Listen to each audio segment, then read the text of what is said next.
more people pay attention to this trailer, especially since it's so good. Do you like this trailer, or are you like, psh, Grace, it's not all that? What's particularly interesting to me is that people made such a big deal about the Predator trailer, Predator Badlands, which came out just a few weeks ago. Maybe they're too close together.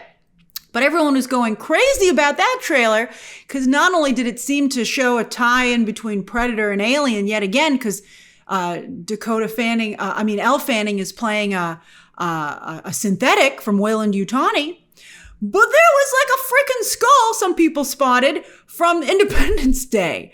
So Disney is like, oh, we're not just putting Predator and Alien back together, but we're creating a Fox sci-fi cinematic universe. I can't tell if that's brilliant or stupid, but maybe it's so stupid it is brilliant. We'll see. I don't know. We'll see how that works out. I mean, Independence Day was a pretty hot movie until they made that horrible sequel. So let's see how it all plays out. I think when you're in the Predator space, you're like, okay, Predator's kind of, sorry to say, kind of silly to begin with.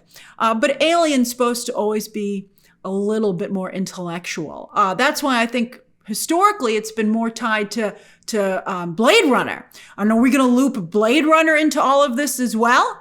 Ridley Scott's been pushing the Blade Runner Alien connection for a while now, and I like that quite a bit. But Blade Runner, not very successful. It's certainly not on the level of Alien and Predator. And, interestingly, while Predator Badlands has like a real like a hoorah kind of element to it, just like Jimmy C's Aliens movie. This has a more intellectual approach, like shows like, not just like Blade Runner the films, but Westworld, Andor, particularly season 2, and Raised by Wolves. And everything I've just mentioned there has had a hard time finding a broad audience. I mean, those of us who love it. I think that, it's hard to do intellectual and for a sustained period of time. Blade Runner 2, not quite as good. Westworld, real roller coaster of quality. I think Andor finally found its footing right before it had to end. And Raised by Wolves, I thought season 2 was not as strong as season 1, to be honest. But this looks great to me, but I'm just surprised that more people weren't interested in it. Now, speaking of the intellectual approach to genre content, 28 Years Later is coming up. And of course, in their trailer, they did a wonderful job with that poem that they recited. And yet, at the beginning of this trailer, as you can see, when they had the countdown, they had a voice doing this countdown that I think had a similar quality to the opening or the whole trailer for the first trailer for 28 Years Later. And so perhaps that made, I think Alien Earth might be last to the party and therefore is having trouble breaking through. We'll see. It looks really good to me. All right, so let's break down this trailer. Thank you for joining me. And hey, as long as you're here, hit subscribe, and then we can have these kinds of conversations all the time. I cover all types of movies on this channel, all different types of genres and spaces. And so, we have a real good time. And hit like as well, as I like to say, as long as you're clicking on stuff down there. All right, so we're at the Neverland Research Island. Whew, Neverland can't catch a break. It really needs a PR manager, a crisis manager at this point. But I understand where they're coming from because, Neverland, of course, means a place where people don't want to grow up. They don't, and I think sometimes, people, I don't know, I think it could go positive or negative. You don't want to lose that childlike wonder, but then you also don't want to shirk responsibility.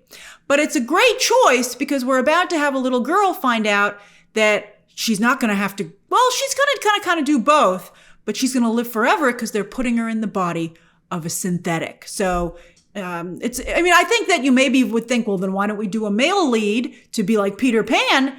But then, of course, the Alien movies are famous for their female leads. And also, while they've usually had male synthetics, we haven't had a lot of female synthetics. So they're combining them into one. So here we go. And I love this choice of a scorpion because a scorpion is a real life insect that already exists on Earth today. for hundreds of years, in fact. Yet it's just as disgusting and just as dangerous, double D's, disgusting and dangerous, as the Xenomorph. And, has similar qualities, only it's smaller and more manageable. But that's a really great parallel to draw. Ooh, Noah Hawley, I love what you're doing. I love it. So she's going to be their very first, and so this is the CEO of the company, by the way. Clearly doing a take on Jesse Eisenberg's like, y'all hated it when I did it for Lex Luthor. But, I think he's supposed to obviously be, he's a tech bro. He's Jeff Bezos meets Mark Zuckerberg. And I think he's quite well cast in that regard. His name is Boy Cavalier, and that is really boop, boop on the nose, right? He's a young boy. He's so young, but he's also Cavalier. I don't know if that's his real name or maybe just his nickname on the show, but that's a hilarious choice. But they're telling her that she's the first. She's going to be blazing a path. And they're putting the mind of a preteen, she's not really a child, but a preteen, into a synthetic. Oh, and look, she's holding that flower. It's all, again, a little on the nose, but we'll allow it because it's interesting. I wonder where she got, I don't see a lot of plants around there.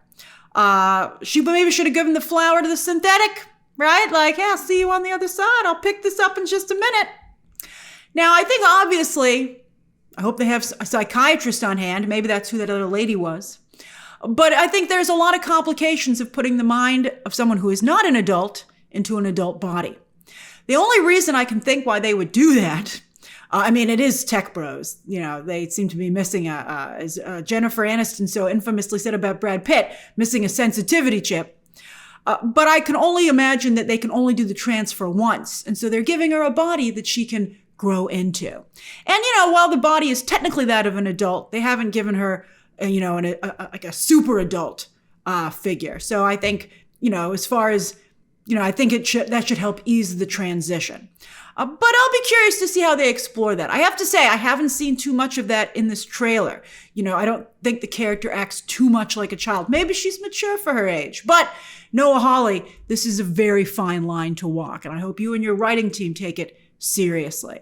I'll be curious to see why they wanted to do that from a story perspective. So there she's in. Now, they were just talking about how she was ahead of her time. She was a very special little girl. And what do you know? She's in Prodigy City. Again, boop, right on the nose. The writing team is like, do you want stuff for your breakdown or not? And I'm like, yes, thank you. This is interesting because for the space element for this show, they're going back to the 70s, like the original film, and like they did on Alien Romulus. And I think that's a good way to go for the Alien franchise, give it that 70s tech feel. I think it makes it unique.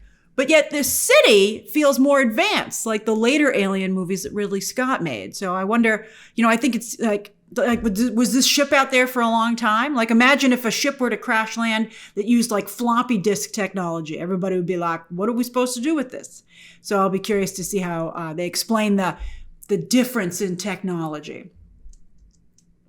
Now, forget the ripples in the water cup for the T-Rex. Oh, that's a whole lot of ripples. Because look at the size of that thing. And look at the destruction. Superman and Man of Steel ain't got nothing on this ship. It just totally blew out all the glass. I hope that's under construction, that building. I don't know, maybe not. But wow, it's gonna be. But also, it hit that other building. But you, of course, can just see the sheer size of this ship. So there it goes. They should really have a talk about whether or not these things should be able to even return to Earth. So far, all the alien stories take place on a distant planet. Ripley did briefly return to Earth before getting shipped back out. But, nothing's ever come back. None of these space chickens have come home to roost. But perhaps some of these ships are set to an autopilot to return. I would say send it to a far-off planet for sure if it's got a problem. Although maybe a human pilot might have been like, F that, I'm going home. Human error. It always gets you, especially in a sci-fi and in real life. It is funny that in this franchise, nothing's ever been able to come back to Earth. So I think it's a great choice for this movie. So sure enough, that thing crashed right into those buildings. You're like, what about all that open space right there? And they're like, nope, we want to go into the buildings. And this actually reminds me a lot of Dubai. In my opinion, the two cities that exist on Earth right now that are the most futuristic are Dubai and Seoul, South Korea. Those architects are having a great time.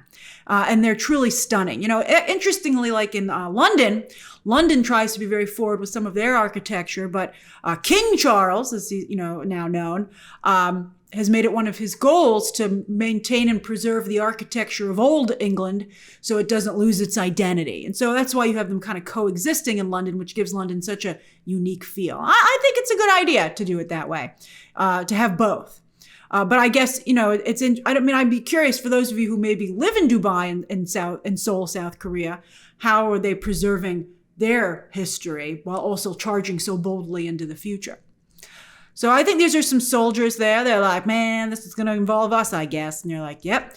Now, speaking of soldiers, this is one of my favorite. This might even be my favorite shot in the trailer because it just has an energy to it as they step aside for this convoy to come through.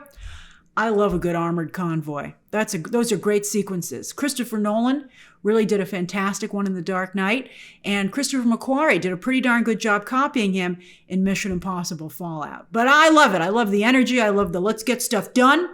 And I love, and I like the idea. It's very relatable. Like, you really feel like, these guys, speaking of undercover boss Star Wars, it just gives you that feeling of it being a real place to work. And I just really like it. It makes this stuff seem more real to me. So I think that's great. It's my favorite shot in the trailer. Those guys are like, thank goodness we're not going to the ship. And you're like, don't worry, whatever's in there, it's coming to you. So I can't believe they're going in here without any protection. That's nuts. Don't they get reports from these ships? And Boy Cavalier says, I want what's on that ship. And he's got his very own Lex Luthor to help him execute. I wonder if it's maybe, they actually kind of look alike. Wouldn't that be interesting if it was his papa or something? I'm curious as to what the dynamic is here. And Timothy Oliphant is playing an actual synthetic who is this human synthetic hybrid's mentor. And he doesn't seem too happy about being volunteered. I like that synthetics always have to be very forward fashion in their choices. I mean, you would think because she has a human soul, she would want to look more human. But I guess she wants to fit in with her synthetic brethren. Timothy Oliphant's, his synthetic has said, what if I didn't have any eyebrows? And you're like, I like it. I think he seems to me to be channeling Walton Goggins, who, of course, he worked with so famously on Justified. And I think he's doing a pretty darn good job. So I'm excited about this. I wonder if these are all synthetics, because she's talking about how synthetics are a great choice for this kind of work. Duh. That's like one of the things they always do in the Alien franchise. I don't know why she has to talk anyone into it, because, of course, they are more durable and, you could argue expendable to the humans. But, there's always just usually one or two. I mean, there's usually just one synthetic, or maybe sometimes like 1.5 is an alien Romulus. But I think if you start to have too many of them, they're not going to seem as special. So I wouldn't have too many synthetics, but we'll see what they decide to do. I don't know if they all are. That's Kit Young in the back there, who we see a little bit later in the trailer from Shadow and Bone. I love that actor. We'll see who he's playing. So look, apparently, does she not need a sheath for her sword? Does her back magnetize? I gotta tell you, I don't see how you can pass up the joke for her keys to then fly and hit her back, and maybe a pen. Now, of course, that would undercut the seriousness of the episode, but I mean, it's just, how does that not happen, in my opinion? There's got to be other metal things in that room, and how can the magnetic charge be so localized? It just seems like overkill to me. I'd be like, come on, you don't have to do that. I don't know. It just seems silly to me. It seems like there'd be so many other issues. Maybe she does have a pen back there. So there's something in there. So here they say it looks like a zoo where all the animals got out. But it looks to me like a lab where the specimens got out, which is exactly what it is. And it's not pretty. This guy's nervous. Now, the premise is that, well, usually in these movies, we're just dealing with xenomorphs. Here, this ship has gone out and collected 4 other, so it has 5 in total, but 4 other alien parasites, and they're all different. So that's pretty exciting that it's going to expand the mythology. I don't know. I don't know why there'd be so many plug and play parasites out there, but I think it works, obviously with the franchise. So protect all your holes, man.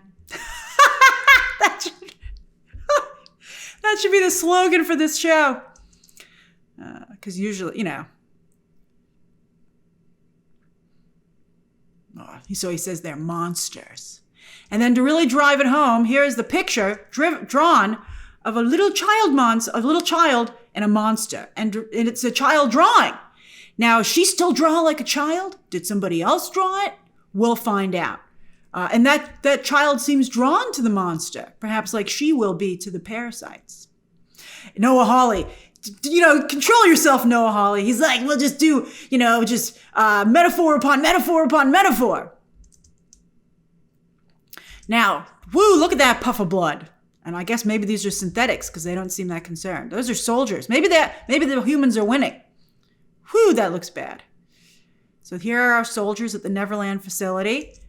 And those might be scientists. I don't know if that person can be saved, but that's quite the raft they built. I'd be like, wow. They're like, we got to show off to our fellow scientists when we get back to the lab. I think that person's being experimented on. They're probably like, let's see what happens. This is great. Although again, you would think in a world where there's stuff that plugs into you, you'd be like, I need to be fully covered, like in metal, I guess. Right? Like, I want to get my Iron Man on. But they seem to have quite the interesting weapons there. That guy in the back's got like a bunch of guns attached to him. I'm excited to see them use these weapons. I'm surprised they're all waterproof. That's stunning. I bet that's a real building. Westworld shot in Seoul. And it just was so, they augmented it a little bit with VFX, but it's just incredible architecture. I'm sure this wealthy business person feels they're untouchable, but I'm sure some parasite is like, oh, I'd like to live here and I shall. So that's great. That's a very Ridley Scott type 1970s experiment kind of shot. So it perfectly fits with his name. I love it. Now this is a whole bunch of people being like, what could go wrong? That's right. Bring it on in. You see this all the time in alien movies, the Jurassic movies. They got everybody here. They got workers. They got soldiers. They got scientists. Everybody. You get a parasite. You get a parasite. They're like, it's a smorgasbord in here. And there they are. Look at that one. That's so gross. What does that connect to? So here's our CEO. He doesn't care. So here we have some information on this one. This one, so apparently when you read the data, I don't know how they got this data, and they're like, let's keep it. I'd be like, squish all of them. So apparently this one rips out your eye and then replaces it, and those tentacles then have access to your brain so it can control you. Kind of like Starro from DC, which actually fits right in with these things. And also like Starro, it's not fooling anybody. You're like, there's something on your eye. They're like, no, it's driving me. Ugh. So there's Kit Young. That woman knows to stay away, but she's backing up towards that alien egg. Whoa. I mean, what is this? What is this lab in Wuhan, China? So Timothy Oliphant, he's a synthetic, so he's getting really up close. He's like, let me get a closer look. I'd be curious. These synthetics are always like, we're good. We're not meat. I'd love for one of these alien parasites to be like, I love computers. And they're like, oh. So that poor sheep. A sheep is a great choice, by the way, right? Like they're sheep for the slaughter. I thought it had 3 horns at first, like a goat, but no, those are electrodes. And I bet you look at the size of that eye. That little parasite's going to have a great time. Although it's going to be like a sheep. Man, I'm controlling a sheep. That sucks. So Timothy Oliphant, he's the opposite of David. David was like, let's let all this stuff go and see what happens. But Timothy Oliphant says, no, we got to lock it down now before it's too late. Oh, he does have eyebrows. They're just very hard to see. So look at it. But even the parasite can't believe it. He's like, you guys want me to do this? All right, I like it here on Earth. Oh, I hope that's just like her earpiece and not something in her ear. So sure enough, there they go. They open up. But there's the classic drool from Alien. Those xenomorphs, they're like, I'm so sorry. You just look so delicious. That's fantastic. And you might recognize this actor. He's from Andor. He was from season 1, and his manifesto was in season 2. Quite a poetic callback. I think he's got a great look. He's a soldier. I guess he's getting his Bill Paxton on maybe, but I just think he has a great look for these kind of projects. He doesn't look like he's going to maybe stick around for long. Here it goes. Oh, so I don't know. I think that might be a different actor, but his face is getting a hug. Who's happy to see me? Nobody. So she obviously is augmented because she's a synthetic. I don't know how I feel about a human in a synthetic body. I think it defeats the purpose because it's supposed to be that they don't care about humans, even though they're supposed to protect humans. Okay. So here we go. Oh, look at that. Whoa, it's kind of cute, but look at all that blood. So not cute. That's crazy. Oh, it looks nice. See, at first it seems like it has only 2 eyes, and it seems to be, that makes it kind of like feel humanoid, but it's got 3 eyes. That's disgusting. Good job, design team. So look, this thing's right behind him. I love that these things are just still, even though VFX have progressed so much today from the 1979 original film, it's still always, Xenomorphs still always seem like, not just like a person in a suit, but a dancer in a suit. And I really love that they keep going with that. They always do jazz hands. It's fantastic. This guy's not enjoying the performance though, because he's part of it. I love these old school computers, and I wonder who's in that chair. Better not be Ash. The return of Ash didn't go so well with Alien Romulus. So let's just, I don't know. Let's see. I don't know. Maybe it's David. I will just completely geek out if it's David. So yeah, unauthorized access. But look at that. She's hooked. She's hooked the little mouth in the Xenomorph. I've never seen anyone do that. That is pretty fantastic, right? Xenomorphs. Maybe the Xenomorph's into piercing. Maybe that's how she got him. She's like, welcome to my store. Ha! That's fantastic. That's really great. Why doesn't it just bite it off, the Xenomorph? Maybe it doesn't regenerate. I think that, I'm curious what's happening here. We'll see. I think that's just probably when she wakes up, although in her new body or something, that's her psychiatrist or her mom or both. We'll see. There's the Xenomorph climbing around, just a person in a suit. I love it. So I don't know what she's going to do with that sword. I hope it's really sharp. She's going to be hacking away at a lot of Xenomorphs. Their bones are on the outside, I think. This is very interesting to me. Like, does he want to do that? Or is someone forcefully putting their consciousness into his? Can an AI go in the opposite direction? And would it want to? What would be the purpose of that? So there's the face hugger. Woohoo! And there it is, all grown up. That's a great shot. Again, it's just a dude in a suit. I think that's hilarious. Oh, that looks like a nice room, fancy room that they're in there, kind of. Is it, or I'm not sure. So the Xenomorph wants to get into the computer room. And it says Alien Earth. That's fantastic. Original. Oh, look there. So there's more of the saliva. Although after Sinners, his scene hits a little different. But he's not enjoying it as much as Michael B. Jordan did. All right, so that's the trailer. I think it looks really strong. I think we're going to be eating good. Although I wonder how many of us will be sitting down to dinner because, again, not a lot of interest in this trailer. Do you think it's a casting choice? Do you think it's too much of an intellectual approach? Maybe they needed to put Jason Momoa in it. Right? And maybe it would have done a little bit better and gotten more people's attention. So what did you think? Thank you for going over this with me. Share your thoughts down below. Again, subscribe today. And of course, as always, you can check out some more videos right now.